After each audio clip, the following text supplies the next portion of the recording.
Bismillahirrahmanirrahim.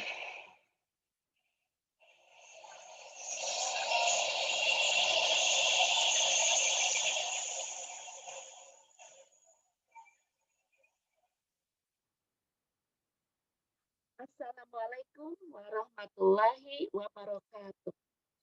Alhamdulillah wassalatu wassalamu ala Rasulillah wa ala alihi wa sahbihi ajmain amma ba'du.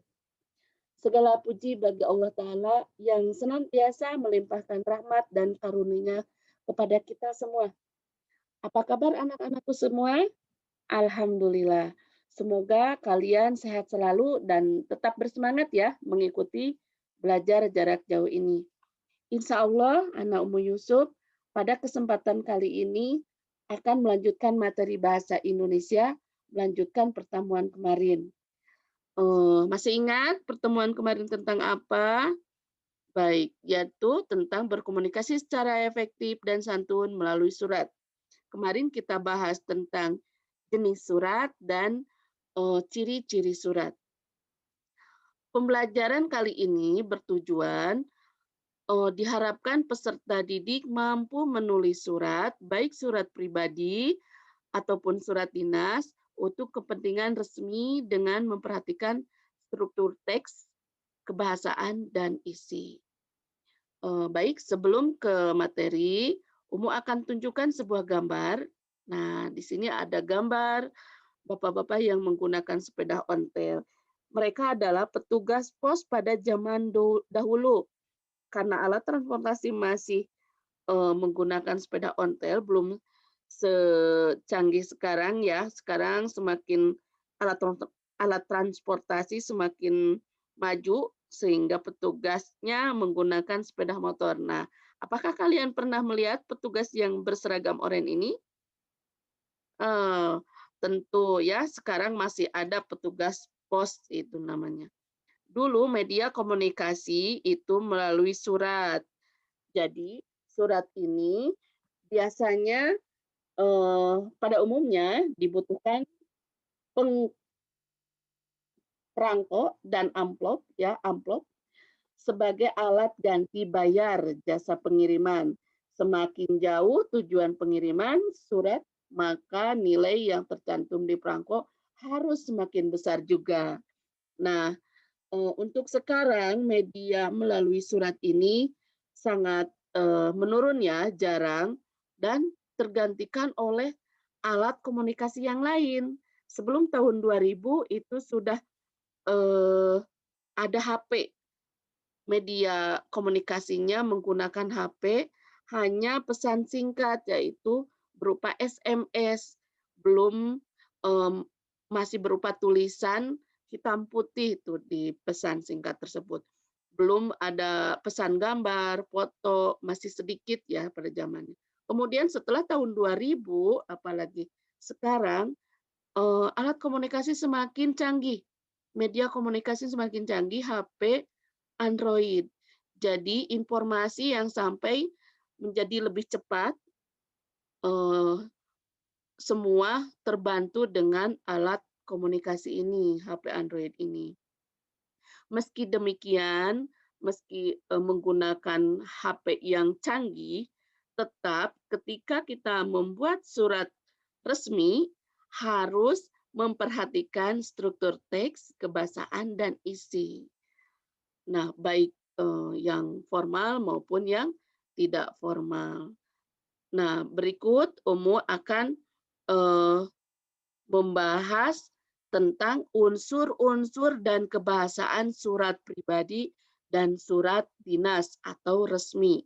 Ini sangat penting karena tetap pakem-pakem yang sudah ditentukan harus diikuti.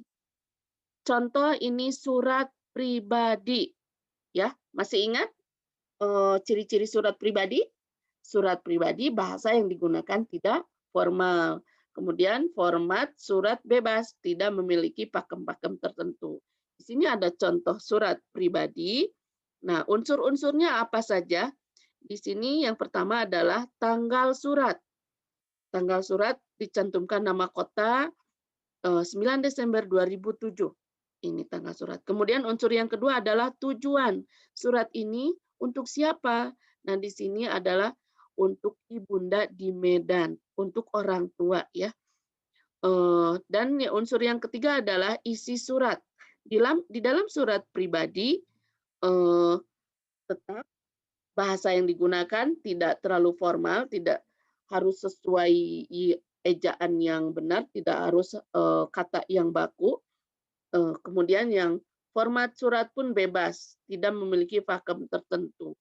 Ini isi surat, pesan yang mau disampaikan di sini ada di isi surat. Kemudian unsur yang keempat itu ada penutup surat. Penutup suratnya pun sampai di sini dulu ya Bu. Doakan saya agar lancar dalam ujian. Kemudian yang kelima ada salam penutup, salam sayang. Nah, salam sayang ini pun ada kedekatan, karena kedekatan ya kepada orang tua. Ada tanda tangan, unsur tanda tangan, kemudian ada unsur yang terakhir nama pembuat surat. Nah, demikian unsur-unsur dan kebahasaan yang terdapat dalam surat pribadi. Kemudian yang berikutnya kita bahas tentang unsur-unsur dan kebahasaan surat dinas atau surat resmi. Ada apa sajakah dalam surat dinas? Nah, baik. Yang pertama itu ada kepala surat. Kepala surat bisa disebut juga dengan kop surat. Di sini ada tulisan nama departemen atau instansi. Tulisannya itu harus huruf kapital semuanya, harus jelas ketentuan dalam kop surat ini. Kemudian di bawahnya terdapat alamat kantor tersebut. Alamat nama jalan itu tidak boleh disingkat, harus lengkap. Jalan, tidak boleh JL titik, itu tidak boleh. Kemudian ada telepon, itu juga tidak boleh disingkat, harus telepon. Huruf pertamanya harus kapital. Dan di sini alamat di sini harus sesuai ejaan yang baku ya, yang benar. Kemudian yang unsur yang kedua dalam surat dinas itu ada nomor surat. Di sini nomor surat sama, tidak boleh disingkat, ditulis jelas nomor titik 2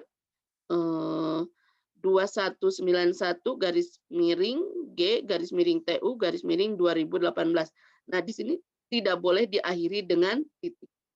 Unsur yang ketiga yaitu tanggal surat. Tanggal surat di sini langsung ke tanggal, tidak harus ada nama kota karena alamat instansi di sini sudah tercantum di atas di kepala surat. Langsung 16 April 2018. Nama bulan itu tidak boleh diganti dengan angka, tapi tetap nama jelas ya, nama bulan jelas April misalnya.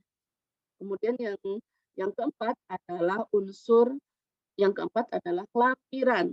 Lampiran di sini apabila dalam surat ini dilampirkan 1 atau 2, silakan cantumkan.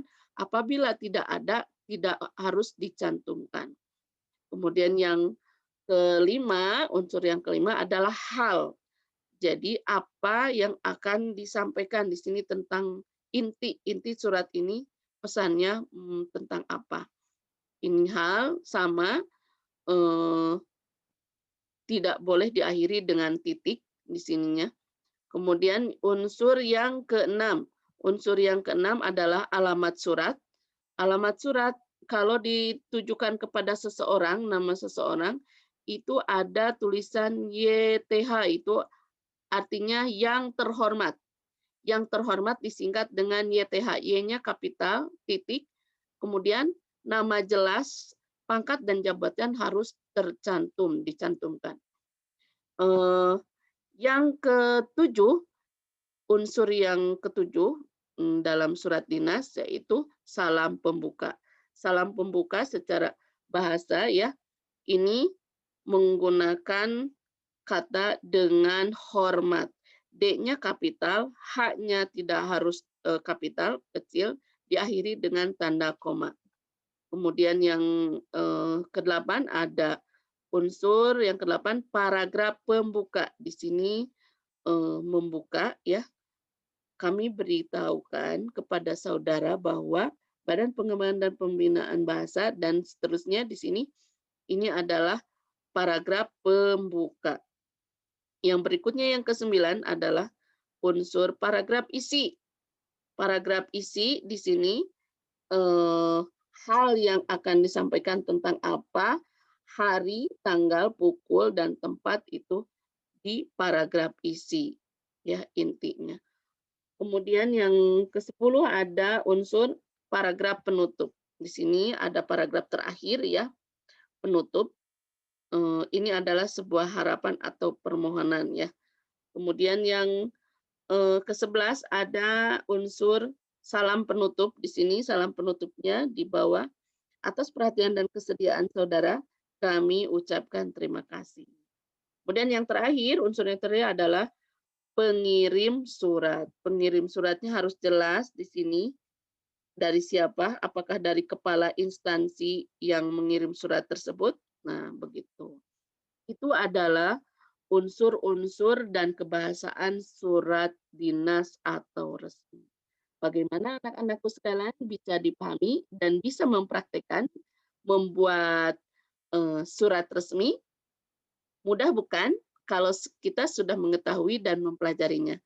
Ya, mungkin sebagai latihan di sini ada tugas ya untuk mengevaluasi materi tentang surat ini yang sudah disampaikan, baik mulai dari tentang pengertian surat, jenis surat, ciri-ciri surat, dan yang barusan tentang unsur-unsur yang terdapat dalam surat, baik surat pribadi maupun surat dinas.